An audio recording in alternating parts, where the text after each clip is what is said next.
Hi ladies, day 24. Do you remember the lovely dinner party that I talked about last time? So it won't always be the case that your hosts or your friends and family will be amenable to your Whole30 choices. So I'm going to talk today about when things are a bit tricky. Even with all the blessings at my dinner party, I did miss some of the things that I had to turn down. There were wisps of longing for Sue's homemade hummus and the artisan bread, the wine, the cheese board, the cheese course, and the homemade crumble, the thick double cream, Joe's homemade ice cream. So there were a lot of things that I had to pass on.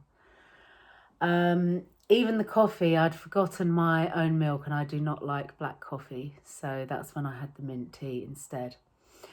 And these friends serve coffee with after dinner chocolates as well. So these particular friends could open their own restaurant. They really do. Hospitality to the max. And on top of that, we had been in lockdown for months. So this was our first social outing. So Party Hazel, of course, wanted it all, while Whole30 Hazel had to be sensible. Now, going back to tricky people, one of the chaps at the table was very persistent at trying to get me to taste a new weird cheese which looked and apparently tasted like fudge. And he didn't understand how a tiny taste of off-plan food could undo all my hard work. Which is surprising really, because his wife has an autoimmune disease and she once did an elimination protocol for a whole year. So I tried the polite no thank yous and the fake it till you make it responses. But in the end, I had to say very firmly, I've followed Whole30 100% for 3 weeks and there's no way I'm going to taste the cheese. At which point he gave up. I was also once in a situation in a previous round where my best friend's husband actually waved a piece of his aunt's Christmas cake right under my nose and tried to get me to eat it. So Melissa talks about these kinds of situations. She talks about these kinds of people. And she gives us some reasons as to why friends and family might give us a hard time when we change our ways of eating for the better. So they might be concerned for you. Oh, listen to my cat. They may feel defensive of their own food choices. They might feel left behind or jealous. Or there could be a fear of rejection, because food isn't just food, it's also about love.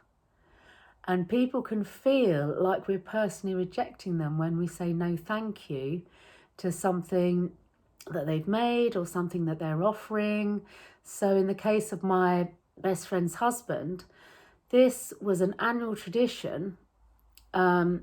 This cake was handmade by his auntie. She made this massive fruit Christmas cake, dried fruit, very sort of traditional English Christmas cake with all the frosted icing, all the beautiful little decorations on it, the snowmen and all the sort of Christmas type decorations. And the tradition was once a year that all of us, my close group of friends, we would get together, we would celebrate, we would all have this cake with a glass of sherry or something like that. So he couldn't understand why I was there and I wasn't eating the cake.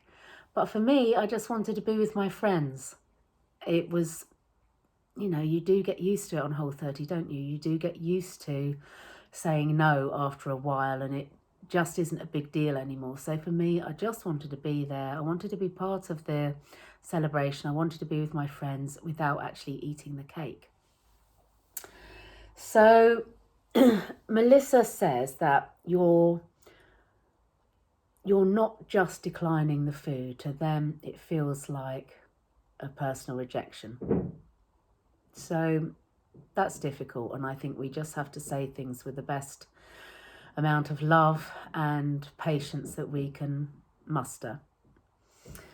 I want to finish by telling you the follow-up to how I felt after the dinner party.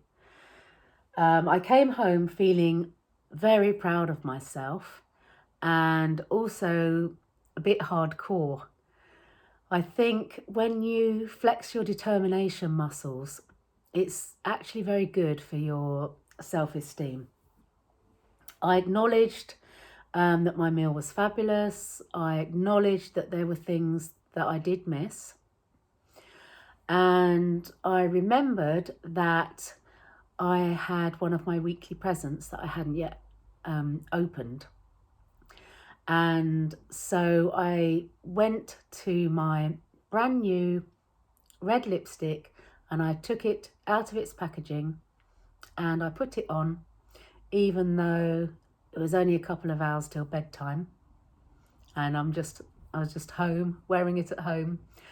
But it made me feel good, and it was my reward to myself for staying on track even when things got a bit difficult.